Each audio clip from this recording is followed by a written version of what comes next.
Welcome to episode 2 of Ask the Raw Squad, where you ask the questions and we give you diverse but still probably terrible advice. So this is Brittany, this is Lindsay, this is Amelia, and I'm Heather. So today's questions. Should I start a blog? That is from my girlfriend, Anna. Yes, you should start a blog because even if you don't do anything with it right now, it will always look good to have backdated content. Like say in 6 months, you decide to promote a blog and really share it with the world.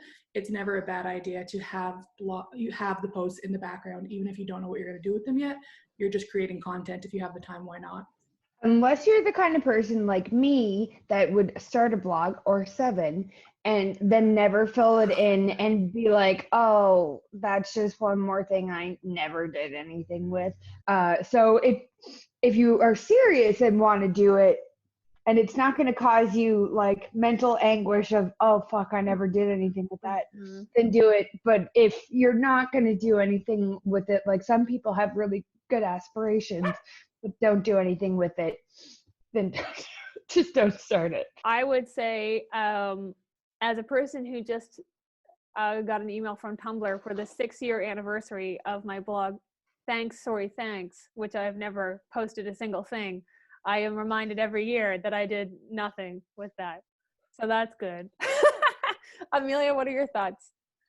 I would say that writing every day is really good for your mental health. Mm-hmm. Especially like if you're writing about your own life. Mm-hmm. So just do it anyways. It's good for you. That's how I feel. I agree with Brittany that it might just become one more thing that you never did, and that might add on your list of things that you feel like you never completed. But if you want to look at it as a general writing exercise, and even if you're not going to do anything with it right now, have that created and use it in the way Amelia said, is to just kind of do some writing exercises, then why not? You can delete it later if you want. Or you can have a live journal that exists like 20 years later that you used to write really cringy things in that show up. And like, I think I don't do the blogging now because live journals still haunt me. It haunts you to this day. Next question. How do I get over my fear of being on camera / constantly worrying what people think of me? Who gives a fuck what anybody else thinks? Just don't. Think of yourself how other people might think of you if they saw you for the first time, but go into it with only being positive. So like I could easily be watching this and be like, oh yeah, I've got jowls now, I've got wrinkles, whatever.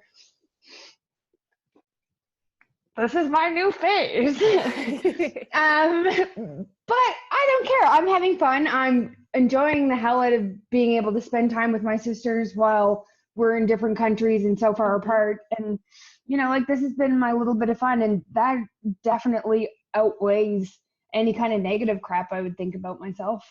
And there's tons that I could be thinking, but I'm just not.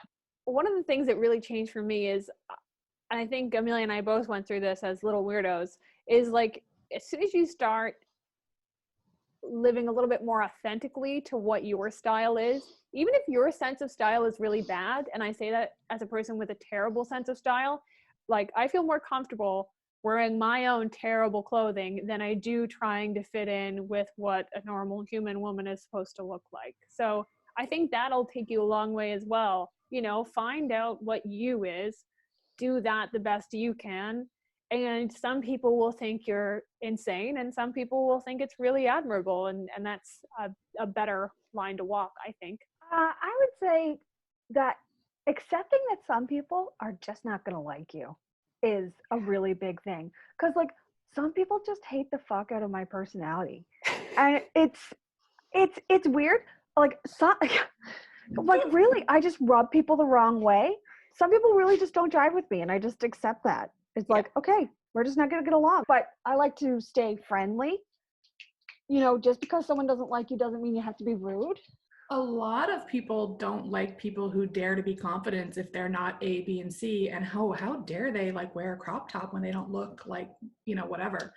My feelings on it is that when I see people filming themselves and when I see content, I am pretty much never judging them on anything in particular, like I like their content or they don't. If I think of TikTok and who I like to follow, or Instagram who I like to follow and I like to hear from, doesn't have anything to do with their aesthetic.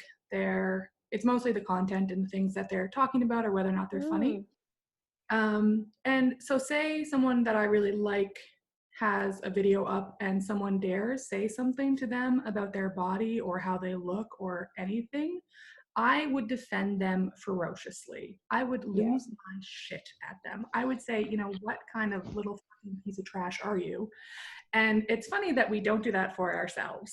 Like if someone double dog dared say anything about like a bigger girl in a crop top, I would like figure out where they work and make sure that they're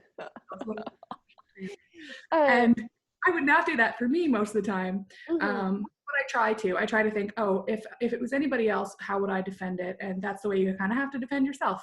I've had conversations with maybe one of my sisters in here about something negative they were saying about themselves. And I just thought, oh, I've been in a similar situation. And did you think I was a piece of shit then? And did you think I was really worthless? And that because that happened to me too, oh, I have no value and all that? And the answer is no, you don't think that about me. So why would you think it about you? So it's really just doing yourself the same due diligence that you would do to somebody else. Christine Scott said something really smart, which she's, I don't know if you guys remember this, but she would say, if you were being negative about yourself, she would say like, oh, don't say that about my friend Heather. Yeah. You know? Because you're saying those horrible things to yourself that you would never say to a friend. Amelia? A very important Christine Scott quote is, I love my body. True. Christine Scott. I love my body. Oh, my body. Oh, my body. True. We all miss Christine Scott desperately. Yes, we all miss Christine Scott. Yeah. What does it mean when a couple has a joint account? You know what? Here's the thing. Everybody's like, oh, he cheated, blah, blah, blah. You know what? Some people actually just don't Facebook that much. Some people just want to click through every now and then, and they're not completely dedicated to that crap. So it doesn't mean he cheated. It doesn't mean she cheated. It means they're not that interested in your life. Move on. Stop being so interested in theirs. That's what it means.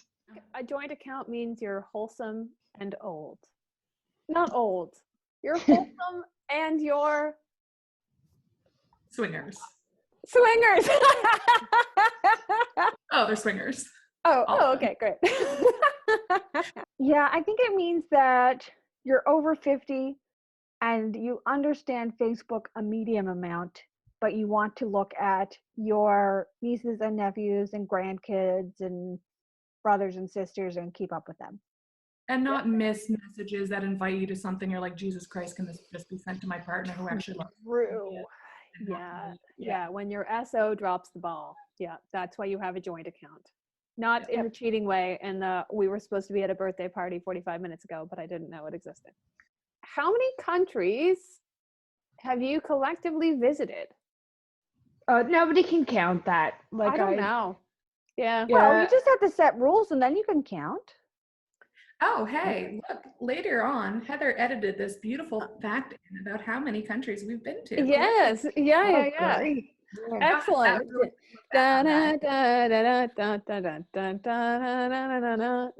Yeah, Brittany? I just want to say one time I went to a place in Thailand, and when I got there, I was kind of like, oh, this looks vaguely familiar. And then I was like, oh yeah, one time I went wherever, and they were like, that's where you are now. But it had two different names. Like it was like, I was in the city in the province, and I didn't realize it was the same place, maybe 15 years in between. Yeah. So counting places, you're like, was I there? Was I not? I think you have to have rules for where, like, how many countries you've been to. It has to be like, you just have to set parameters. So it's like, you were there for more than 12 hours. You were not only in an airport. Yeah. Airports don't count. Airports don't. You didn't fly over it. That super doesn't count. If you went through customs, it definitely doesn't count. Yeah. If you never went through customs, it doesn't count. I would say I was at the airport in Japan overnight. I would not say I've been to Japan. Yeah, same. Okay. They wouldn't give me mac sauce on a quarter pounder in Japan. So I have no reason to ever visit that country. One last question. How did you all grow up in the same house with such different personalities and everyone is still alive? You want to go first, Celia? Yes. Lots of trauma. I would say we all managed to live in one house together. Mostly because we had lots of shit to do. Like, yeah, we tortured ourselves, but we spent a lot of time outside. We always had friends over. We were always all allowed to have friends over. So there was always like 8 kids in our house at all times. Yeah. So it was like we were kind of too distracted by all the other shit to kill each other, I guess. Yeah, we were fortunate enough to have a large space. We had a pretty decent sized house, like not a huge house, but a decent sized house that could house 4 kids. We could have friends over. We had a yard. We had a community center next door. We were a mile from an ocean and like 200 meters from a river. There was woods around us. Our neighbors didn't care if we played in their woods. We had a great tree outside. Like we just had so much space and places to be. And we were actually like, we grew up in a pretty good era where we weren't like, we got into computers, but we weren't big computer kids. We were pretty outdoorsy kids. The teen years, I mean, they were rockier, but yeah. And then we had the sense to move out. The end. Yeah, and I had my own room, so I think that helped. I was going quite to a say, bit.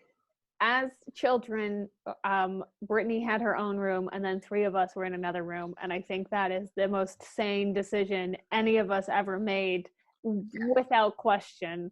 I don't do well without sleep.